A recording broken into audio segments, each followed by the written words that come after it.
Hello, dearest teenagers. How are you all? I am Omotola Ogundiran, and I'm the lead coach at Teens Lead Initiative. So I welcome you once again to our book review. I'm so sure, pretty sure that you have been reading the book we selected for the year 2026. And what's the title of the book? 365 Days with Self-Discipline by Martins Middle. I have the book here. And I'm sure you remembered that I've reviewed the first 10 days of the book with you. So did you pick one or two things from that book? So let's move on. And today I'm going to review day 11 to day 41. That's a lot. Don't worry, I have compressed it in such a way that you'll get it on time. So let's dive in. 365 days with self-discipline, days 11 to 41. So from day 11 to day 41, the book shifts, from simply defining self-discipline to showing how it actually plays out in everyday life. And so for teenagers, this section it's close to home. I mean home front because it focuses on habits, on distractions, on emotional control, and on long-term goals, if I remember clearly. And so because some of these are some of the things that most teenagers deal with daily. So whether it is procrastinating on your homework or trying to stay consistent, with sport, with heart or with your own personal goals. So one of the biggest themes, in this chapter is that self-discipline is built through small daily actions. I love that. Built self-discipline is built through small daily actions. The author, I mean Martin, keeps coming back to the idea that you as a teenager, you do not wake up one day with strong willpower. You train it, you grow into it, you develop into it. Studies from the University of Pennsylvania, you know, show that self-control in students is a stronger predictor of academic success than IQ. That means discipline often matters more than raw intelligence. So for teenagers, that is very, very important to you because you might think someone is just naturally smart or gifted or naturally motivated. But this particular chapter argues that consistency, staying consistent, beats talent most of the time. I love that. Another key idea in that particular section is delayed gratification. And this is about choosing long-term rewards over short-term pleasure. I think I explained that in the first part of the review. That is between the 1 and 10. It connects to the famous I think Stanford marshmallow experiment, where kids who waited for a bigger reward later tended to have better life outcomes, years down the road. In teenage terms, this might mean studying for a test or an exam instead of scrolling on TikTok or practicing data instead of gaming for hours. So you delay your gratification, right? So the book does not say you should never have fun, and I told you that. Instead, it emphasizes balance and awareness. For example, the average teenager spends around 7 to 9 hours a day on screens, not counting schoolwork. This is a huge chunk of time. Even cutting that down by 1 hour a day adds up to 365 extra hours a year. That is enough time to learn a new skill, to improve on your grades, or to build a fitness routine for yourself. So let's move on to day 11 of day 13 to 41. So I think on day 13 to 41 also focus on a lot of personal responsibility. The message is simple.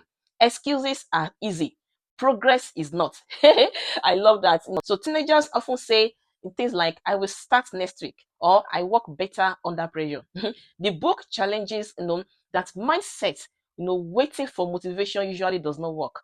Action creates motivation, not the other way around. So when you do something and you accomplish it, it gives you that kind of self-esteem, that kind of motivation to do more. So there is also strong emphasis on routines. Successful athletes, musicians, and high achievers, they rely on structured habits. Research even shows that it takes an average of 66 days to form a new habit, not 21, as many people think. It's 66 days. So that means, the efforts you put in during these early days matters. You are still young, right? Teenagers, do you know that discipline feels very, very uncomfortable? At first, especially because your brain prefers what is easy and familiar, and that is exactly how it is. But one thing I have understood is that repetition makes hard things easier over time. I remember when I was, trying to edit some of my videos, it was very, very difficult. Like I was like, it is so difficult for me. But I discovered that the more I practice it, the more I get better at it. Okay, so emotional control is another big topic in this section. Teen years are full of intense emotions, stress from school, pressure from social media, friendships, and family expectations can make it hard to stay focused, especially as a teenager. So this book reminds you teenagers that discipline, is not just about productivity. It is also about managing reactions, choosing not to argue when you are angry, choosing to remain quiet when you need to talk sometimes, choosing to stay calm before a big exams, choosing to keep going when you feel like quitting. All right. So, for example, if you fail in mathematics test, the easy reaction, what your brain will tell you is to think like, I'm just bad at mathematics. I'm not just good at it. But a disciplined response would be, I did not prepare enough this time. What can I change? That shift in thinking builds resilience within you. According to a research by a psychologist, Angela Duckworth, grit, she was talking about grit, that grit, this combines passion and perseverance. They play a major role in long-term success. Keeping at it, just keep moving, just keep doing it. So this 11 to 41 also emphasize the importance of long-term vision. Many teenagers struggle with this because the future feels very, very far away. College, careers, financial independence all seem distant away. But the book argues that your daily choices are already shaping that future. I told you earlier on, skipping workouts today makes it harder to stay healthy later.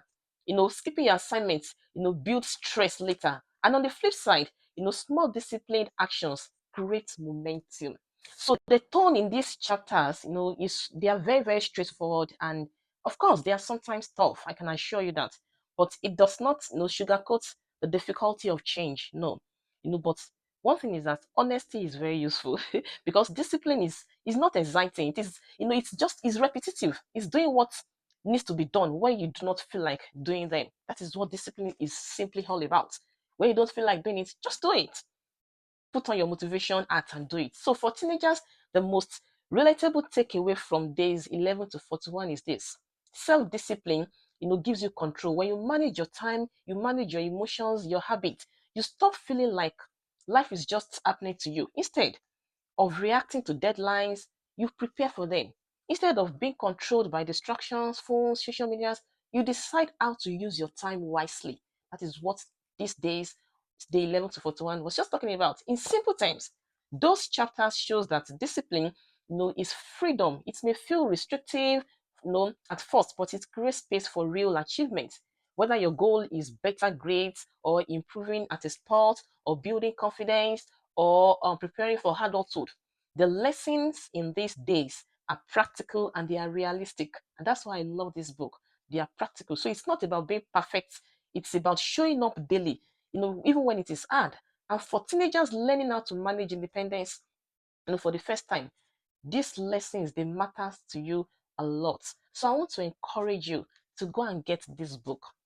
Save some part of your pocket money to get books. Store your library with books. Read books. Extract wisdom, experiences from those that have gone ahead of us, ahead of you. So self-discipline is not restrictive. It's just managing yourself, managing your time, managing your emotions, managing your space, setting boundaries for yourself. There are so many distractions out there. All right. I know most of you are using phones. Phone is number one distractions for teenagers now. But you can stay glued to your self-discipline mode and say, no, I'm not going to be distracted. I'll give what time I need to give to some particular thing till I come your way next time. Thank you so much for listening. See you in another book review day. Bye.